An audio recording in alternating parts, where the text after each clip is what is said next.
Aló, aló, aló.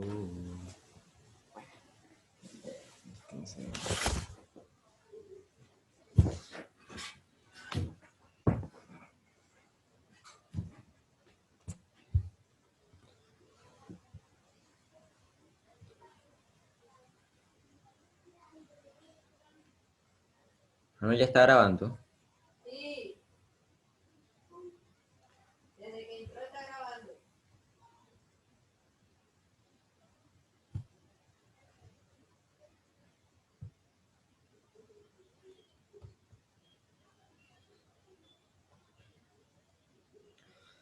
Buenas, mi nombre es Díaz de León Zúñiga. Esta es mi exposición de calor y ondas, en el cual estaré hablando acerca de la primera y segunda ley de la termodinámica. Primero que todo, definamos qué es la termodinámica. La termodinámica es una rama de la física que estudia los fenómenos relacionados con el calor, la energía y el trabajo.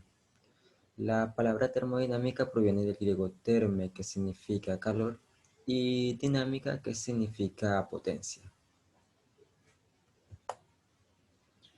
La primera ley se llama ley de la conservación de la energía porque dicta que en cualquier sistema físico aislado de su entorno, la cantidad total de energía será siempre la misma, a pesar de que pueda transformarse de una forma de energía a otras diferentes.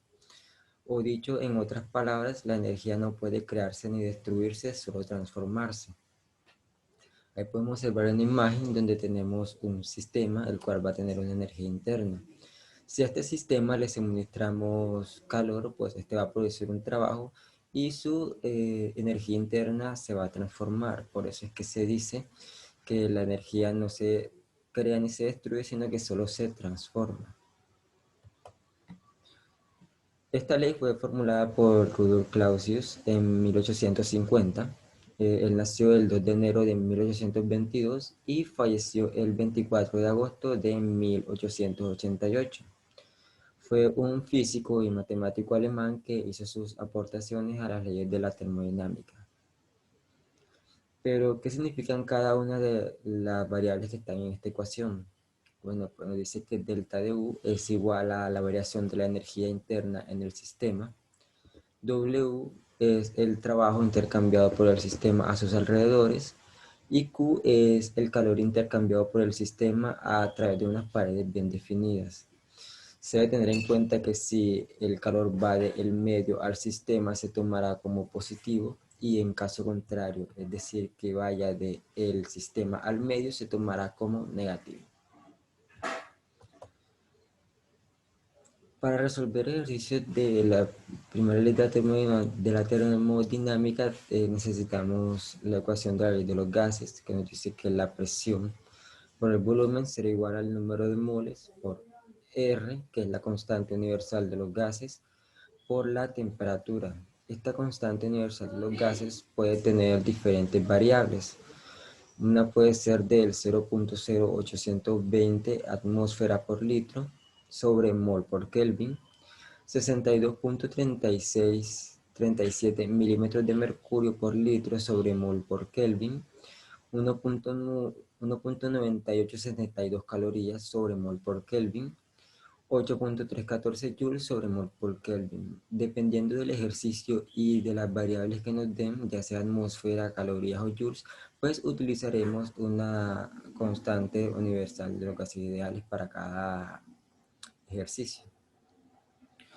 Gases monoatómicos. Primero que todo definamos qué es el calor específico. El calor específico es la cantidad de energía que se le tiene que transferir a una unidad de masa para aumentar su temperatura en 1 grado. El calor específico puede ser calor específico a volumen constante y calor específico a presión constante. Entonces, el calor específico a volumen constante para un gas monoatómico es igual a 3 medios de R. R es la constante universal de los gases. Y el calor específico a presión constante será igual a 5 medios de R, donde R es la constante de los gases. Entonces, un gas monoatómico es aquel como el helio, el neón, el argón, el criptón o el xenón.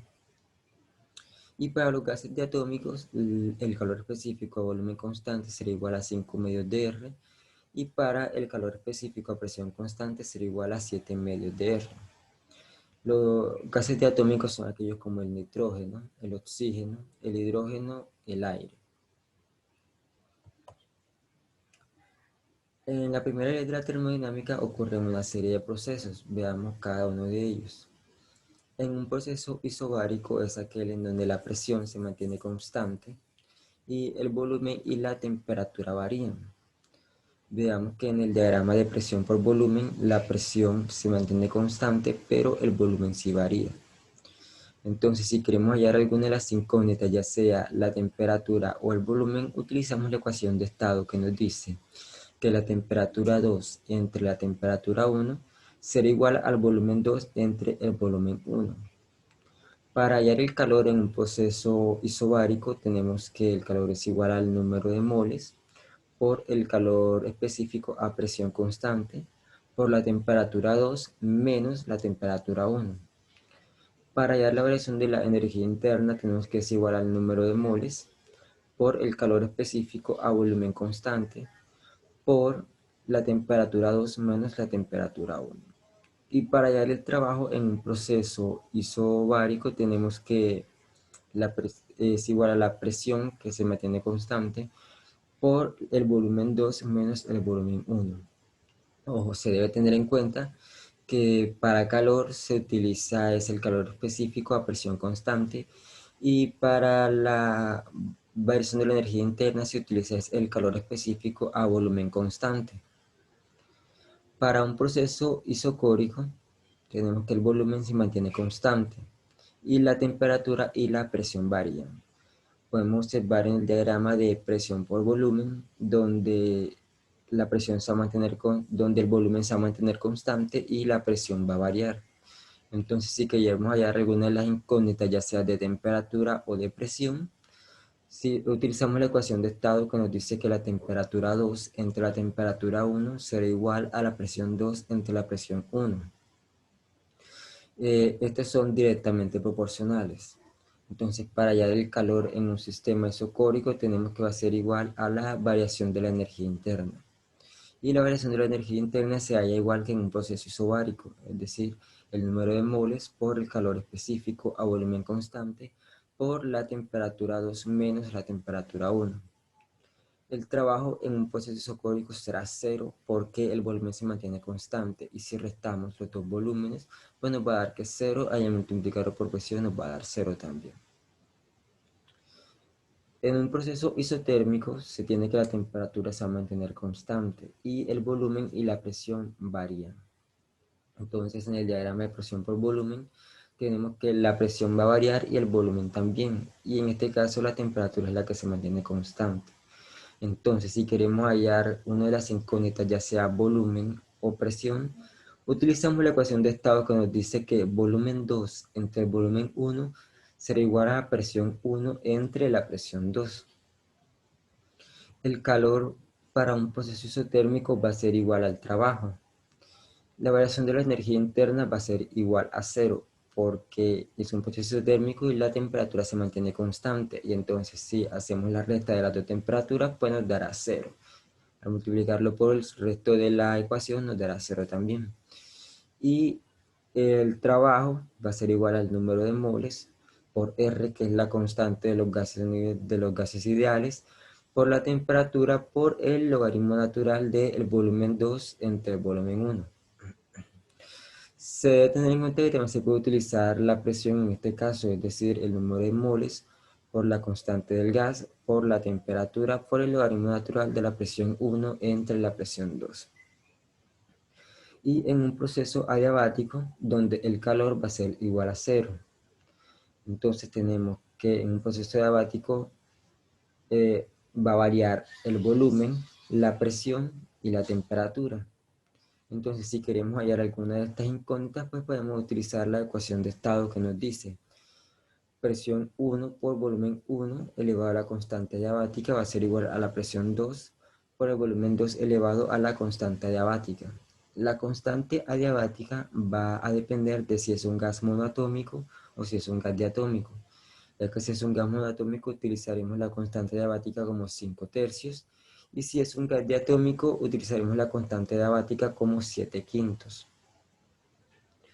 También podemos hallar la temperatura o el volumen por medio de la ecuación que nos dice que temperatura 1 por volumen 1 elevado a la constante diabática menos 1 será igual a la temperatura 2 por volumen 2 elevado a la constante diabática menos 1. Como ya había dicho anteriormente, para un proceso adiabático el calor va a ser igual a cero. La energía interna será igual que un proceso isocórico y uno isobárico, es decir, con el número de moles por el calor específico a volumen constante por la temperatura 2 menos la temperatura 1. Y el trabajo en un proceso adiabático va a ser igual a menos la variación de la energía interna. Veamos un ejercicio para aplicar lo dicho anteriormente. Entonces tenemos que el diagrama representa un ciclo termodinámico que experimenta un sistema de 0.80 mol de un gas ideal.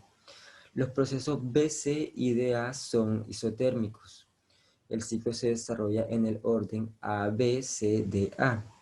A partir de la información suministrada, calcule A, el volumen en B, B, la temperatura en A, C, la presión en C, D, el calor en el proceso AB, E, el calor en el proceso CD, F, el trabajo en el proceso CD, G, la variación de la energía interna en el proceso AB, H, el trabajo en el proceso BC y el trabajo en el proceso ABCDA.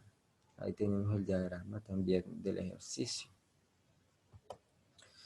Entonces, en un proceso AB es un proceso isobárico, ya que la presión se mantiene constante.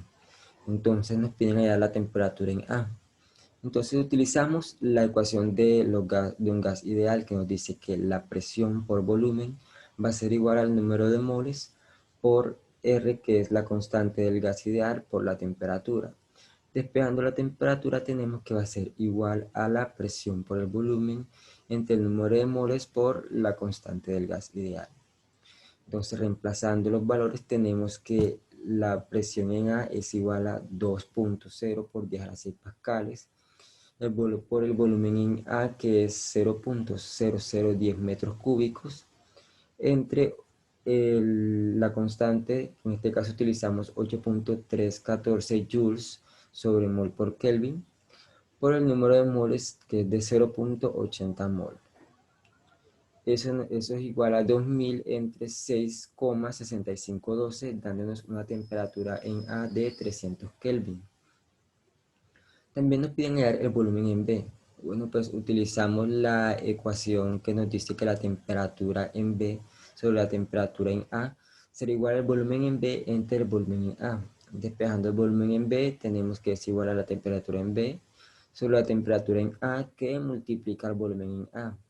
Este volumen en B va a ser igual a 900 Kelvin, que es la temperatura en B, sobre 300 Kelvin, que es la temperatura en A, multiplicado por el volumen en B, que es de 0. Por el volumen en A, que es de 0.010 metros cúbicos, dándonos un volumen en B de 0.003 metros cúbicos. Hallando el calor en el proceso AB, tenemos que va a ser igual al número de moles por el calor específico a presión constante por la temperatura en B menos la temperatura en A. Entonces utilizamos el calor específico a presión constante de un gas diatómico que va a ser igual a 7 medios de R. Entonces tenemos reemplazando que es igual a 0.80 moles por 7 medios por 8.314 joules sobre mol por Kelvin por la temperatura en B, que es de 900 Kelvin, menos la temperatura en A, que es de 300 Kelvin, dándonos un calor en el proceso AB igual a 13.967 joules. Para hallar la variación de la energía interna en el proceso AB, tenemos que es igual al número de moles por el calor específico a volumen constante por la temperatura en B menos la temperatura en A. Entonces, reemplazando cada uno de los valores, tenemos que es igual a 0.80 mol por 5 medios de por 8.314 joules sobre mol por Kelvin por la temperatura en B de 900 Kelvin menos la temperatura en A de 300 Kelvin. dándonos una variación de la energía interna del proceso AB igual a 9.976 joules. Y el trabajo en el proceso AB va a ser igual a la presión que se mantiene constante por el volumen en B menos el volumen en A. Entonces, reemplazando, tenemos que la presión es de 2.0 por 10 a la 6 pascales por el volumen en B, que es 0.003 metros cúbicos, menos el volumen A, que es 0.0010 metros cúbicos, dándonos un trabajo en el proceso AB de 4.000 joules. Para el proceso BC es un proceso isotérmico, entonces tenemos que nos piden hallar la presión en C. Para hallar la presión en C utilizamos la ecuación de estado que nos dice que el volumen en C entre el volumen en B será igual a la presión en B entre la presión en C. Estos son inversamente proporcionales, como ya he dicho anteriormente, y por lo tanto despejamos la presión en C será igual a la presión en B por el volumen en B entre el volumen en C. Reemplazando los valores, la presión en C será igual a 2.6 por 10 a la 10 pascales, que es la presión en B, por el volumen en B, que es 0.003 metros cúbicos, sobre el volumen en C, que es 0.0050 metros cúbicos. Y por lo tanto, la presión en C nos va a quedar igual a 1,2 por 10 a la 6 pascales. Para hallar el trabajo en el proceso BC, nos va a quedar que es igual al número de moles por R, que es la constante del gas ideal, por la temperatura por el logaritmo natural del volumen en C entre el volumen en B. Reemplazando los valores tenemos que eso es igual a 0.80 moles por 8.314 joules sobre mol por Kelvin por la temperatura del proceso isotérmico, que es de 900 Kelvin, por el logaritmo natural de 0.0050 metros cúbicos entre 0.003 metros cúbicos, que es el volumen en B, dándonos un trabajo en el proceso BC igual a 3057 joules. Para el proceso CD es un proceso isocórico, pero tenemos que dar la temperatura y por lo tanto utilizamos que la temperatura en D será igual a la temperatura en A.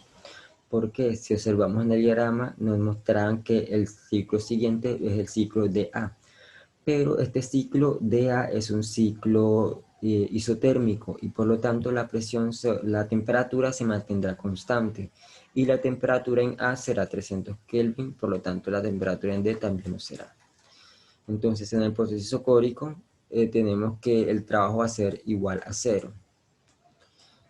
La variación el calor será igual a la variación de la energía interna, por lo tanto pues hallamos la variación de la energía interna por medio de la fórmula que nos dice que N será igual al número de moles por el calor específico a volumen constante por la temperatura en D menos la temperatura en C. Entonces, reemplazando cada uno de los valores, tenemos que ser igual a 0.80 moles, que multiplica a 5 medios de 8.314 joules sobre mol por Kelvin, por 300 Kelvin, que es la temperatura en D, menos 900 Kelvin, que es la temperatura en C. Y nos va a dar una variación de la energía interna igual a menos 9.976 joules, que es igual al calor en el proceso CD. Para el proceso DA es un proceso isotérmico. Como yo le he dicho anteriormente, por eso era que la temperatura igual a 300 Kelvin.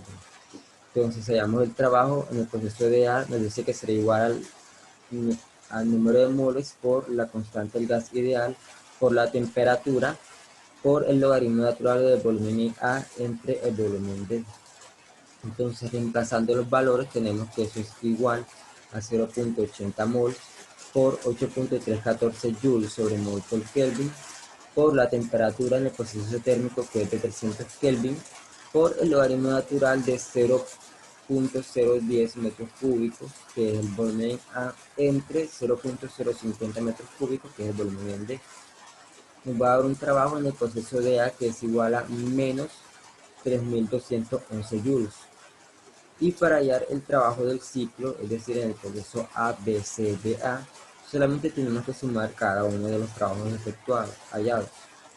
Entonces tenemos que para el trabajo del proceso AB fue igual a 4.000 joules, para el proceso BC fue igual a 3.057 joules, Para el proceso CD fue igual a 0 y para el proceso DA fue igual a menos 3211 joules, dándonos un trabajo de todo el ciclo igual a 3846 joules. Ya hayamos cada una de las incógnitas que nos piden el trabajo. Podemos decir que el volumen en B fue igual a 0.003 metros cúbicos, la temperatura en A fue de 300 Kelvin, la presión en C fue de 1.2 por 10 a las 6 pascales, el calor en el proceso AB fue de 13.967 joules, el calor en el proceso CD fue de menos 9.976 joules, el trabajo en el proceso CD fue igual a 0, la variación de la energía interna en el proceso AB fue de 9.976 joules. El trabajo en el proceso BC fue igual a 3.057 joules. Y el trabajo en todo el ciclo fue de 3.846 joules. Segunda ley de la termodinámica. Nos dice también llamada ley de la entropía. Puede resumirse en que la cantidad de entropía en el universo tiende a incrementarse en el tiempo. Eso significa que el grado de desorden de los sistemas aumenta hasta alcanzar un punto de equilibrio, que es el estado de mayor desorden del sistema. La formulación de esta ley nos dice que el cambio de entropía delta ds será siempre igual o mayor a la transferencia de calor delta de Q dividido por la temperatura del sistema. Entonces podemos observar una imagen donde hay una entropía baja cuando las moléculas estén mucho más unidas y una entropía alta cuando haya un mayor desorden de moléculas. Máquinas térmicas. Es un aparato que opera continuamente o cíclicamente. Requiere trabajo y lleva a cabo el objetivo de transferir calor desde un cuerpo de baja temperatura a otro de temperatura mayor. Podemos observar en la imagen donde va a tener una fuente alta de temperatura llamada T1. Se suministrará un calor Q1 a la máquina y este producirá un trabajo. Y tendrá un calor saliente Q2 y un sumidero de baja temperatura T2. Esta temperatura T2 siempre será menor que la temperatura T1. La fuente, en la otra imagen tenemos una fuente alta de temperatura T1 que se le suministrará un calor Q1 a la máquina y producirá un trabajo. Es decir, que el calor de entrada producirá el mismo trabajo. Pero esto no puede ser posible, ya que en una máquina térmica siempre debe de haber pérdida de calor. Entonces, para hallar la eficiencia de una máquina térmica, pues tenemos que el trabajo entre el calor de entrada. Entonces, el trabajo será igual al calor de entrada menos el calor de salida sobre el calor de entrada. Y la eficiencia entonces será igual a 1 menos el calor de salida entre el calor de entrada. Veamos un ejercicio que nos dice que la eficiencia de una máquina de Carnot es de 30%. La máquina absorbe 800 joules de calor por ciclo de una fuente caliente a 500 Kelvin. Determine A, el calor liberado por el ciclo, y B, la temperatura de la fuente fría. Entonces, tenemos que la fuente alta de temperatura T1 es igual a 500 Kelvin. El calor Q1, que es el calor de entrada, será igual a 800 joules. Y la eficiencia de la máquina, que será igual a 0.3. La eficiencia será igual a el trabajo entre el calor de entrada, pero esto ya sabemos que será igual a 1 menos el calor de salida entre el calor de entrada, Q1. Entonces, reemplazando los valores, tenemos que eso es igual a 0.3 igual a 1 menos el calor de salida, calor Q2, entre el calor de entrada, que será igual a 800 joules. Despejando el calor Q2, que es el calor de salida, será igual a 560 joules. La eficiencia también nos piden hallar la temperatura, pero si queremos hallar la temperatura, solamente necesitamos reemplazar en la ecuación de la eficiencia calor por temperatura y así también la podemos hallar. Entonces nos dice que la eficiencia es igual al trabajo entre el calor de entrada, pero como ya dije anteriormente, reemplazamos calor por temperatura y esto va a ser igual a 1 menos la temperatura 2, que es la temperatura saliente, entre la temperatura 1, que es la temperatura de entrada. Reemplazando los valores tenemos que la eficiencia es igual a 0.3 Eso será igual a 1 menos la temperatura saliente, que es la temperatura T2, entre la temperatura 1, que es de 500 Kelvin. Por lo tanto, la temperatura de salida será igual a 350 Kelvin, siendo una temperatura menor que la temperatura de entrada. Muchas gracias.